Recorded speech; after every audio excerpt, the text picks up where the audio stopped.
She's such a downgrade from Emma. I honestly don't know what Jake was thinking. That was his mother, talking about me. In a family group chat that had been active for 2 years, 2 years that I spent bringing casseroles to their house, remembering everyone's birthdays, and genuinely trying to love these people. Hi, my name is Mia. I'm 28 years old. I live in Columbus, Ohio, and 6 weeks ago, I was the happiest engaged woman alive. Jake and I had been together for 3 years, engaged for 2, and I truly believed I had found not just a husband but a family. I was wrong. It started with a single, stupid mistake. Jake left his phone face up on the kitchen counter while he was in the shower. The screen lit up, a notification from the family group chat. I wasn't snooping. I wasn't suspicious. I was just standing there, holding my coffee, when I saw the preview. Does anyone else think she'll never measure up to Emma? My stomach dropped. My hands went cold, and instead of putting the phone down like maybe I should have, I picked it up and I read every single message going back 2 years. What I found didn't just break my heart. It shattered something in me that I'm still trying to put back together. So I have to ask, am I in the wrong for what I did next? Because honestly, I need you to tell me. Let me back up, because you need to understand the full picture.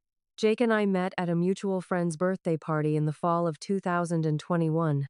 He was funny, warm, the kind of guy who remembers how you take your coffee after hearing it once. We fell into each other easily. No games, no confusion. By month 6, I had met his parents. By month 12, he was down on one knee in our living room, fairy lights everywhere, my favorite song playing in the background. I said yes without hesitation. What I didn't know, what nobody told me, was that his family had never fully let go of Emma. Emma was Jake's girlfriend before me.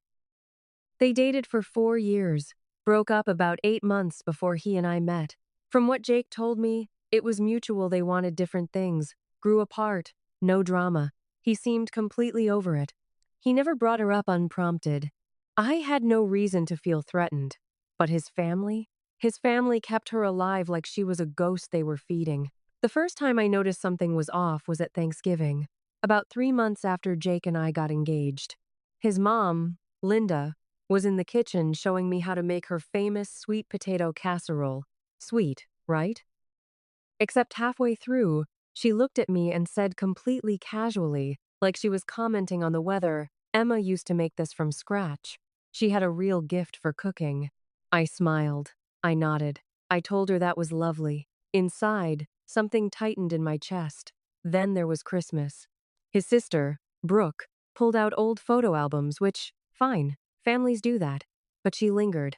She lingered on photos of Jake and Emma at family vacations, at weddings, at holiday dinners. She even laughed and said, "God, those two were so good together, weren't they?" Right in front of me. Right in front of Jake, who said absolutely nothing. I told myself I was being sensitive. I told myself this was just an adjustment period, that families take time to warm up to new people. I poured more of myself into them. I showed up early to help with dinners. I sent Linda flowers on Mother's Day. I remembered Brooke's kids' names, their teachers' names, their favorite cartoon characters. I was trying so hard to be enough.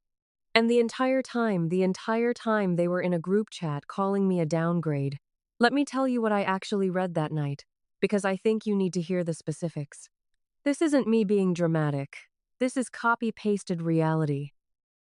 The first message I found, dated just 3 weeks after Jake and I got engaged, was from Linda to the family group, which included Jake, Brooke, Brooke's husband, and Jake's aunt Carol. It said, "Met Mia again today. She's fine, but she's no Emma. I keep hoping Jake will come to his senses." Brooke replied, "Right? Emma was literally perfect for him. This girl seems so average." Average. I stood in my kitchen, barefoot on the cold tile, and I read that word over and over. Average. After everything I had done, everything I had given, everything I had tried to be for this family, I was average. And then it got worse. There were messages about my appearance.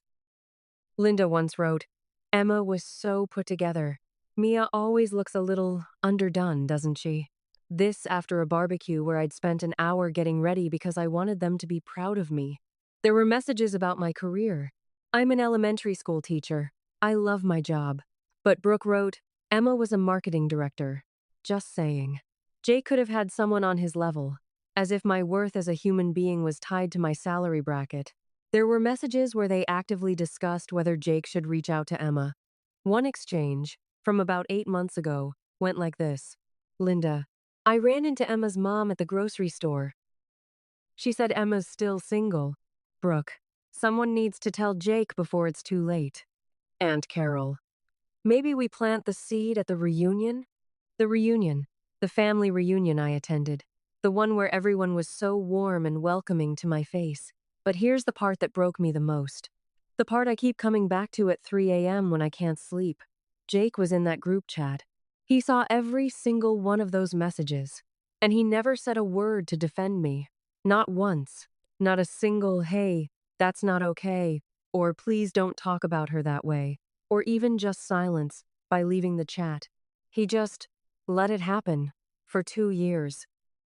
While I was in his parents' kitchen learning their recipes and kissing their cheeks goodbye and genuinely, deeply loving them, that betrayal I need you to understand that one hurt more than anything his mother or sister ever wrote.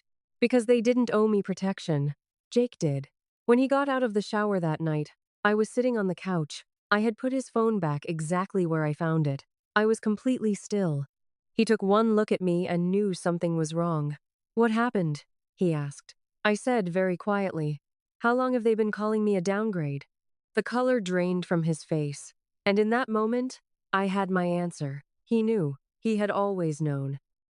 What followed was one of the most painful conversations of my life.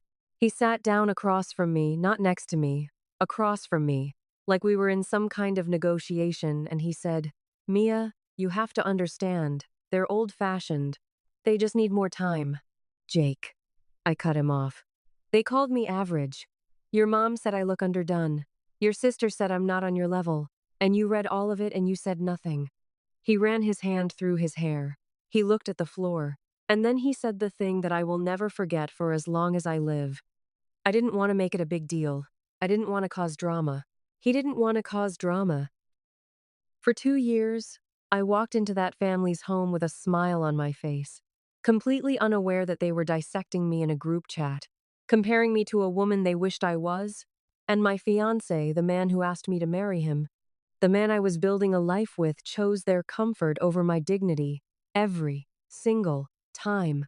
I started crying then, not the pretty kind of crying, the ugly, gut-deep kind that comes when something you believed in completely falls apart. And through my tears, I heard myself ask, did you ever love me the way you loved her? He didn't answer right away, and that pause, that 3-second pause, told me everything. Now, I want to stop here for a second, because I know some of you are typing in the comments right now, and I want to ask you directly. If this was you, if you picked up your partner's phone and saw 2 years of your own family treating you like a consolation prize, while the person who was supposed to protect you stayed silent, what would you have done? Drop it in the comments. I genuinely want to know, because I've been second-guessing my reaction ever since. Because here's what I did. I took off my engagement ring, not dramatically, not throwing it across the room. I just slid it off my finger, set it on the coffee table between us, and said, I need you to go stay somewhere else tonight.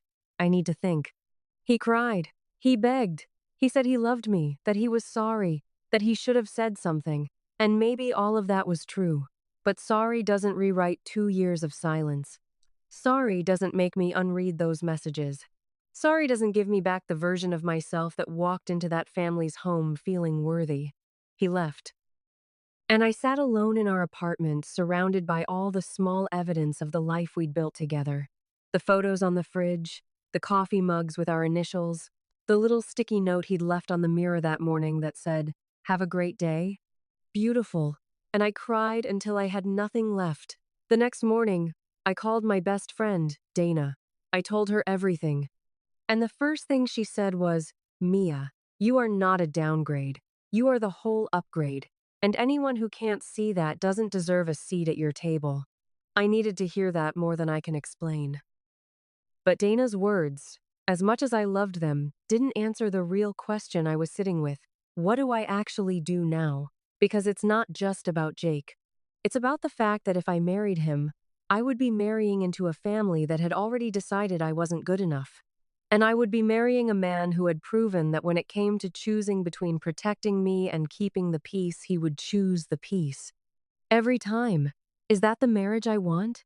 Is that the family I want to bring children into someday? Here's what I keep coming back to. The person I was 2 weeks ago would have tried to fix this. Would have suggested couples therapy. Would have asked Jake to have a talk with his family. Would have given him another chance to do the right thing. But something shifted in me when I read those messages. Something hardened. Not out of bitterness, but out of clarity. I know my worth, and I know what I deserve. And a man who watches his family tear you down for 2 years and calls it keeping the peace, that is not a partner. That is a bystander. And you cannot build a life with a bystander. If you've been following this story and you're feeling angry right now, I see you. I was angry too. I'm still angry. And I think that anger is appropriate. Because what happened to me was not okay. It was not a small thing. It was not something I should be expected to get over or forgive and move on from without serious accountability. So where does this leave us? That's what I'm going to tell you in a second. But first, if you're new here and you found this video, please hit subscribe, because I promise you, the community in this comment section, they showed up for me in ways I didn't expect. And I think you'll find the same thing. What happened next changed everything. So here's what I did, and I need you to hear this clearly. I gave myself exactly one night. One night to cry, to grieve, to sit on the bathroom floor and mourn the version of my future I had been so certain about. I let myself feel every single bit of it, the humiliation, the heartbreak, the rage. I didn't suppress it. I didn't talk myself out of it. I just let it move through me like a storm. And when morning came, I was done. I called Jake, not to negotiate, not to give him a list of conditions or beg him to choose me. I called him because he deserved to hear it from my voice, not a text. I said, I've thought about it, and I'm ending the engagement. He started crying immediately. He said he loved me. He said he'd fix it. He said he'd talk to his mom, cut off the chat, go to therapy, do anything. And I believed him. I believed that in that moment, he meant every word. But here's the thing nobody tells you about betrayal. It's not always about whether the person is sorry. It's about whether you can ever feel safe again. And I knew with a bone-deep certainty I had never felt before that I could not. Every family dinner for the rest of my life, I would be wondering what was being said when I left the room. Every smile from Linda, every hug from Brooke, I would be translating it in my head, looking for the lie underneath. That is not a marriage. That is a life sentence. So I said, Jake, I believe you're sorry. But sorry doesn't change what I now know about who you are when I'm not watching. You chose their comfort over my dignity for 2 years. I can't unknow that. I mailed the ring back to him 3 days later. No dramatic gesture, no final confrontation with the family, just a clean, quiet exit from a house that was never truly mine. And standing on the other side of that decision, I want to be honest with you, it hurt. It still hurts. Loving someone and leaving them anyway might be the hardest thing I've ever done. But I am not a downgrade. I never was. So, was I in the wrong? I'll let you decide. Drop your answer below, and if this story made you feel something, share it. Someone out there needs to hear that walking away is sometimes the most powerful thing you can do.